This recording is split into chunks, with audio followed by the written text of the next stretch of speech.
They laughed at him. The hostess leaned over the counter and whispered loud enough for nearby tables to hear, "Sir, we don't serve people who can't afford the menu." A couple at table 7 snickered. The general manager didn't even look up before saying, "Security, get him out." The man in worn boots didn't argue. He didn't yell. He didn't defend himself. He simply reached into his pocket and said quietly, "Before I leave, I think you should call the owner." The manager smirked. "I know the owner." The man's voice stayed calm. "No, you don't. Because the homeless applicant they were humiliating owned the entire restaurant chain. And by the end of that night, everything would change.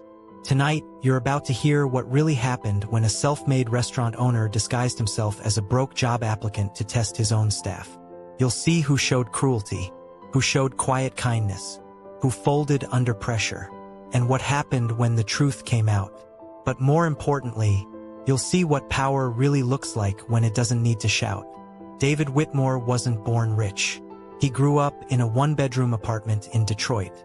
His mother worked double shifts as a waitress, coming home with swollen feet and stories about customers who treated her like she didn't exist. From a young age, David learned something that stayed with him forever. Hospitality isn't about food.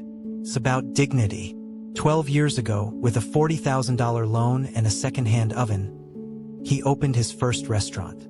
He cleaned tables himself, took orders, washed dishes when staff didn't show up. He promised himself one thing: no one would ever feel small inside his restaurant. Now Whitmore Grill had 14 locations across the Midwest. Chicago, Dallas, Atlanta, Phoenix. Upscale, elegant, respected. At least that was the brand promise. Until the reviews started coming in. One read, "Felt judged the moment we walked in." Another said, "Hostess treated us like we didn't belong." Then a TikTok video went viral. A construction worker claimed he was denied seating because of his work clothes. The manager responded publicly, "We maintain a certain atmosphere." That phrase wouldn't leave David's mind. A certain atmosphere. Atmosphere for who? He could have sent a corporate memo. He could have demanded reports. He could have fired someone over email. But David believed something simple. If leadership hides in offices, culture rots in the open. So he decided to investigate personally. No dramatic disguise. No fake beard. Just reality. Worn jeans. Scuffed boots. A faded jacket from a thrift store. He skipped shaving. Smudged grease lightly across his sleeves. When he looked in the mirror, he didn't see a CEO. He saw his father, a mechanic who once got asked to leave a fine dining restaurant because of how he looked. David remembered how that felt. Invisible. Unwelcome. Less than. Tonight wasn't just a test. It was personal. Friday night at the Chicago flagship location was busy. Soft jazz floated through the air. Crystal glasses clinked. White tablecloths glowed under warm lighting. David walked in. The hostess looked up. Her smile formed automatically, then faded just as fast. "Reservations?" she asked. "No, ma'am," he replied politely. "I was actually hoping to apply for a position." Her eyes scanned him from head to toe. "We're fully staffed. I called earlier. Someone said to come in." She didn't check, didn't verify. "You need experience for this level." "I have over 10 years in hospitality." She leaned forward slightly. "Sir, this is fine dining." A couple at the bar glanced over. One of them smirked. David noticed something subtle. She hadn't even asked his name. The assistant manager, Kyle, approached with the confidence of someone used to being obeyed. "What seems to be the issue?" "He wants an application," the hostess said. Kyle studied David like an object. "How long since your last job?" "About a week." "Why'd you leave?" "Management change." Kyle nodded slowly. "You understand our clientele expects a certain presentation." David stayed silent. Even back-of-house positions require professionalism. Professionalism. Kyle lowered his voice slightly. "We can't risk scaring off guests." There it was. Not subtle. Not hidden. Scaring off guests. David felt the sting. Not because it hurt his pride, but because he knew how many others had probably heard that same message in different words. He calmly asked if he could speak to the kitchen supervisor. Reluctantly, they allowed him into the back. The kitchen was different from the dining room. Hot, loud, chaotic. The real engine of the restaurant. That's where he met Miguel. Miguel was young, maybe 23, working the dish station with steady focus. "You applying?" Miguel asked. "Trying to," David replied. Miguel handed him a cold bottle of water. "They can be rough up front," Miguel said quietly. "Don't take it personal." David studied him. "Why do you work here?" Miguel shrugged. "They pay on time." Then he added something simple. "And I treat everyone good. Doesn't matter who they are." That sentence lingered. Kindness under no spotlight. That's character. Before David could respond, a sharp voice cut through the kitchen noise. "What's going on?" Sandra Blake, the general manager, had arrived. Confident, direct, used to control. Kyle quickly explained the situation. Sandra didn't let David finish a single sentence. "We don't conduct walk-in interviews during service." "I called earlier," David said calmly. "This isn't a shelter," she snapped. The words echoed louder than she intended. Several guests in the dining room turned their heads. Sandra motioned to security. "Escort him out." Security grabbed David's arm. Phones began to lift subtly. Recording.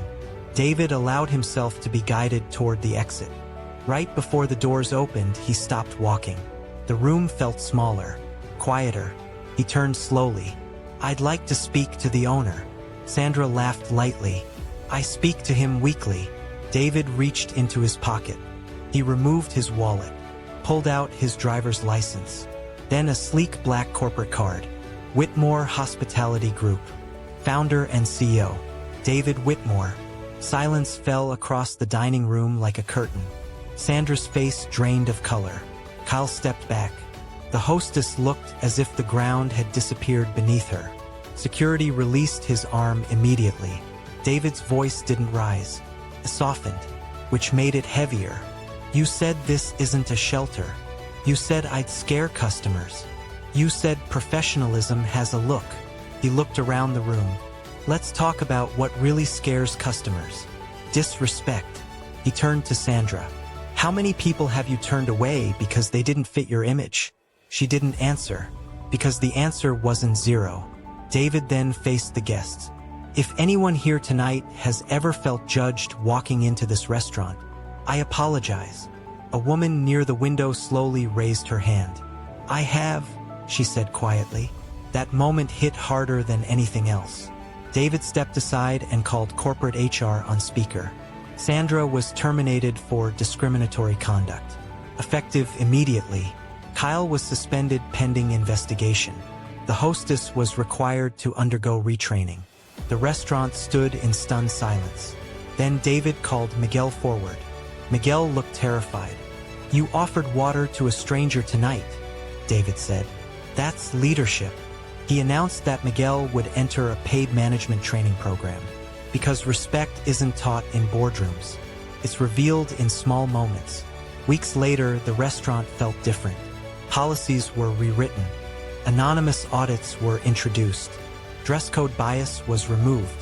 Staff were trained on unconscious profiling. Customer reviews improved. But the biggest change wasn't ratings. It was atmosphere. Not the kind Sandra talked about. The real kind. The kind built on dignity. A month later, David returned. This time in a tailored suit. No one laughed. But he didn't care about fear. He cared about culture. Before leaving, he placed a framed quote near the entrance. "You never know who someone is, but you always know who you are." And from that night forward, Whitmore Grill became known not just for its food, but for something far more powerful. Respect. Because true leadership doesn't demand recognition. It reveals character. And sometimes, the most important test happens when you think no one important is watching. If this story taught us anything, it's this. Never judge a person by what they wear, where they stand, or how they walk into a room. Character is revealed in small moments, in how we treat people who seem to have nothing to offer us. Because respect isn't about status. It's about who you choose to be when no one important is watching. And sometimes, the person you overlook is the one holding the power. This is Truth Unmasked, where we reveal what really lies beneath the surface. If you believe dignity should never depend on appearance, subscribe and join the movement. Until next time, stay aware, stay wise, and keep the truth unmasked. Subscribe.